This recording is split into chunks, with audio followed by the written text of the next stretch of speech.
Okay, this is video 11, but the fourth one in the series for two-point perspective. So on the previous video, we showed you how to construct the house. This time I'm going to be looking at putting a bit of detail in there. So like we did with the one-point perspective exterior view of a house, we could mark on here where the windows might go. So remember our rules, we can only use vertical lines. There are no horizontal lines, but the depth lines go back to VP1, VP2, or they go back to both. So if I mark the near side of my windows here with a vertical line, I can then send those back to the vanishing point. So I track those back to vanishing point 2, and then I can draw in a vertical line for the window. If I draw them a bit further along, that should give me 2 vertical lines, and it will give me the window on this side. If you want to put extra detail in the windows, let's say you want them to recess in, you can go back to VP1 here with this bottom corner, line it up, draw a little line in here, and then send a vertical line upwards. And then obviously we need to put some detail on the bottom, like the window ledge. So I'm going to use VP2 to mark that in, and that should then track across. So it could track across here. I could even use it on this one actually as well. And then I need to put the depth in on this window ledge using VP1. And then where they cross over, I should be able to project up with a vertical line. If you want to put a door in, my proportions are out a bit here, but I've got a vertical line.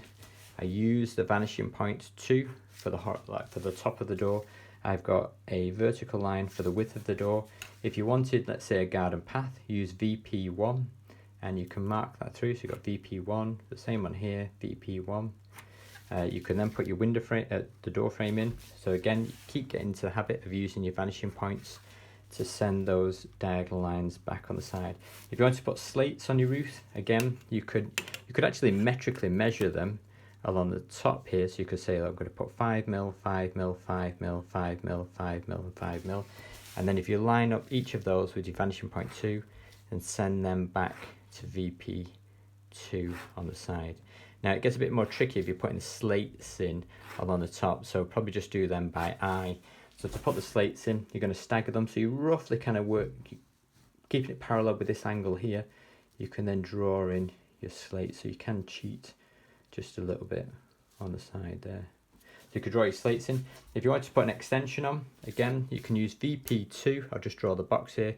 Use VP2 to project them through. So if your extension or garage wanted to come on this side, again, I'm conscious not to go outside of that perimeter on the left hand side, so I've not gone too far. So with VP1, I can say this is where the garage is going to be positioned. It's getting a bit skewed here because it's a bit too far on the left. So I've got my verticals, I've got a vertical, I've got another vertical. If you then pick your height, so you use your VP2 to draw in the height. If you use this point with VP1 to draw the depth, where they cross over here, I line that up with VP2, and then this line should line up with VP1 on this side, and I draw in what I need.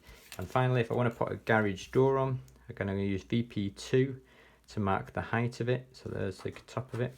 I've got a vertical and a vertical, and if it was a roller shutter, you could then draw in each of the so if you mark with the position of those, use VP2 to then draw them across to give the impression it's got a shutter going down the side.